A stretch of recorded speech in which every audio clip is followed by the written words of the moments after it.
Net June 2020 part C linear algebra का question करेंगे। क्या है question? Let A and B n cross n real matrices and let C equal to A B A which of the following are true. These are the options. हमें क्या given है? ए और B दो matrices given है। किस order की है? N cross N order की, एन क्रॉस एन मैट्रिसेस। और क्या गिवन है? सी बनाई दी है उनके यूज से। सी क्या है मेरे पास? ए बी ए का ऑर्डर क्या है? N cross n. बी का ऑर्डर क्या है? N cross n. बी का n cross n cross n. तो ये जो ऑर्डर होगा वो क्या हो जाएगा? 2n cross 2n। जो सी का ऑर्डर है वो क्या आ गया मेरे पास? 2n cross 2n। अब ऑप्शंस पर आते हैं। If lambda is an eigenvalue of a plus b, then lambda is an eigenvalue of c. lambda eigenvalue है a plus b की, तो मेरे पास एक ऐसा नॉन जीरो वेक्टर मिल जाएगा such that a plus b into x equal to lambda x। इस type से हो जाए मेरे पास। अब मेरे को प्रूव करना है कि लैम्डा आइगनवैल्यू है c की। x नॉन जीरो है, c 2n क्रॉस 2n है, और यहां जो x है वो n क्रॉस 1 है।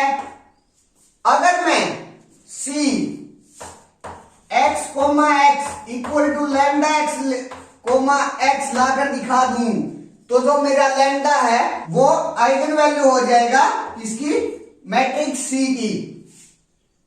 चेक करते हैं। ए बी ए ये मैट्रिक्स है मेरे पास। x कोमा x पहले ये देखिए यहां x नॉन जीरो है तो x कोमा x भी तो नॉन जीरो हो गया। नॉन जीरो हो गया तो अब हम इसका यूज आइगन वैल्यू के लिए कर सकते हैं। तो यहां से मेरे पास क्या आ जाएगा? A X plus B X, A X plus B X, B X plus A X. अब यहां से क्या आ जाएगा? a प्लस बी, एक्स जो वेक्टर है उसको पीछे कॉमन निकाल लीजिए तो a plus B into X. यहां से b plus a into X आ जाएगा। लेकिन हमें पता है जो मैट्रिक्स है वो with respect to addition commute करती है। तो यहां से अगर मैं bx प्लस ax है तो उसको ax प्लस bx लिख सकता हूं। तो यहां से फिर again a plus b into X आ गया। और a प्लस बी एक्स की वैल्यू क्या है? यहां से लैम्डा एक्स है तो पुट कर दीजिए लैम्डा एक्स लैम्डा कॉमन निकाल लीजिए एक्स एक नॉन जीरो वेक्टर लेकर चला था मैं, और c into X equal to lambda X आ गया। तो लैम्डा है वो आइगन वैल्यू बन गया c की। और यही ऑप्शन ए कह रहा है कि लैम्डा एक आइगन वैल्यू होगी c की अगर a प्लस बी की है तो। मीन्स ऑप्शन ए राइट हो गया। अब ऑप्शन बी पर बात करेंगे। बी क्या कह रहा है? If lambda is an eigen value of a minus B then lambda is an eigen value of c। अगर लैम्डा a माइनस बी की आइगन वैल्यू है, a बी माइनस बी की आइगन वैल्यू है, तो मेरे पास एक x ऐसा मिल जाएगा, नॉन जीरो x मिलेगा such that a minus B x equal to lambda x हो जाए। अब ये बोल रहा है कि लैम्डा आइगन वैल्यू प्रूव करना है c की है या नहीं है। अगर c की आइगन वैल्यू हुआ तो मेरे पास इस टाइप से आना चाहिए, c non zero vector y मान लेता हूं इक्वल टू लैम्डा y। इस टाइप से आ जाना चाहिए। अब देखो c क्या है? a b a और a माइनस b की आइगन वैल्यू दे रखी है। तो अगर मैं y को y equal to x minus x लेकर चलता हूं तो मेरे पास क्या आता है? यहां x नॉन जीरो है तो x माइनस एक्स भी मेरे पास नॉन जीरो हो गया। नॉन जीरो हो गया तो एक बार लेकर चलते हैं, A B B A x minus x, ये ले आया मैं, ax minus B ax minus B x और bx माइनस ए एक्स, ये आ गया मेरे पास यहां से। अब x को मैं कॉमन निकाल लेता हूं तो मेरे पास a minus B into x, और यहां से ये देखिए bx माइनस ए एक्स है, लेकिन आना क्या चाहिए था a माइनस बी।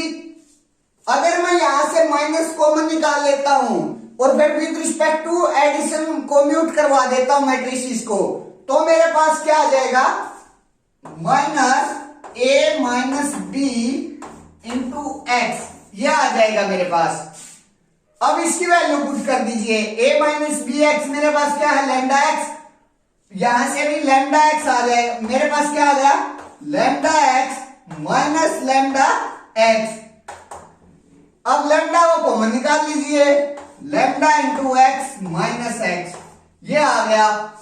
एक नॉन जीरो वेक्टर है, सी के साथ एक नॉन जीरो वेक्टर ऐसा मिल गया सी, जो कि लैम्डा इंटू सेम वेक्टर आ रहा है। तो जो लैम्डा है वो सी की भी आइगन वैल्यू हो गया, मीन्स ऑप्शन बी यही कह रहा है कि लैम्डा आइगन वैल्यू है माइनस बी की, तो लैम्डा आइगन वैल्यू हो जाएगा सी की। हाँ हो गया मेरे पास, तो ऑप्शन बी राइट हो गया। अब ऑप्शन सी पर बात करते हैं, if lambda is an eigen value of A और B then lambda is an eigen value of A C. जो लैम्डा है वो आइगन वैल्यू है ए और बी की, तो जो लैम्डा है वो आइगन वैल्यू होगी सी की, या तो ए की है या बी की है, तो जो लैम्डा है वो सी की आइगन वैल्यू हो जाएगा। ऐसा होना तो कोई जरूरी नहीं है। अगर मैं ए को 1 क्रॉस 1 की मैट्रिक्स लेकर चलता हूं और मैंने ले लिया 5 और बी मैंने क्या ले लिया एंड बी इक्वल टू 4 ले लिया 1 क्रॉस 1 की, जो इनकी आइगन वैल्यूज है मेरे पास, इसकी 5 है उसकी 4 है। अब सी बनाते हैं, सी मेरे पास क्या आ जाएगा, 5 4 4 5, तो जो इसकी आइगन वैल्यूज हैं, सी की जो आइगन वैल्यूज हैं, एक तो 9 हो जाएगा, 5 4 4 5 दोनों का जो सम है वो 9 है, तो एक तो 9 हो गया मेरे पास eigen values of C.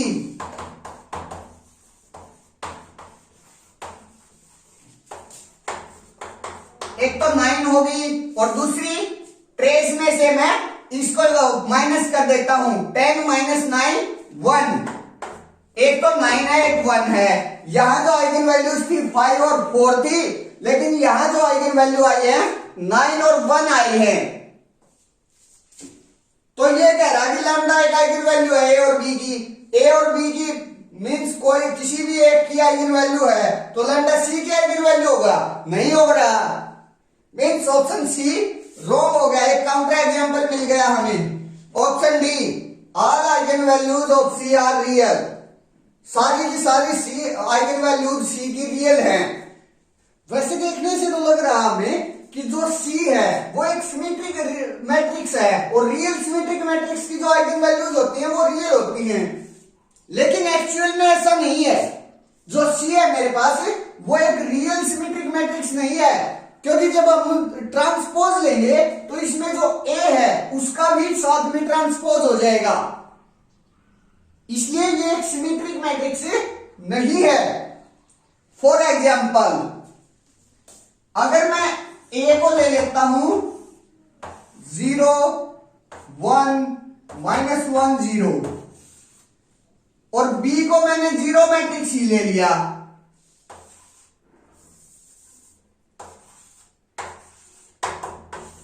Zero zero zero zero. अब ये कह रहा है कि रियल आइगन वैल्यू होंगी। अब इसमें पुट करते हैं, इसकी जो आइगन वैल्यू है वो है आयोटा। अब पुट कर लीजिए, सी क्या बन जाएगी मेरे पास 0 1 -1 0 0 0 0 0 0 0 0 0 ए क्या है 0 1 -1 0, ये आ गई मेरे पास। और ये मेरे पास ब्लॉक डायगोनल मैट्रिक्स है। जो ब्लॉक डायगोनल मैट्रिक्स होती है उनकी जो आइगन वैल्यूज होती हैं वो डायगोनल मैट्रिसेस की आइगन वैल्यूज के बराबर होती हैं। और यहां जो डायगोनल मैट्रिसेस हैं उसकी जो आइगन वैल्यू है plus minus iota plus minus iota. तो सी की जो आइगन वैल्यूज होंगी वो plus minus iota comma plus minus iota हो जाएंगी। लेकिन ये बोल रहा है कि वाला eigenvalues of C are real, लेकिन यहां तो रियल नहीं आई। रियल नहीं आई तो ऑप्शन डी रॉन्ग हो गया।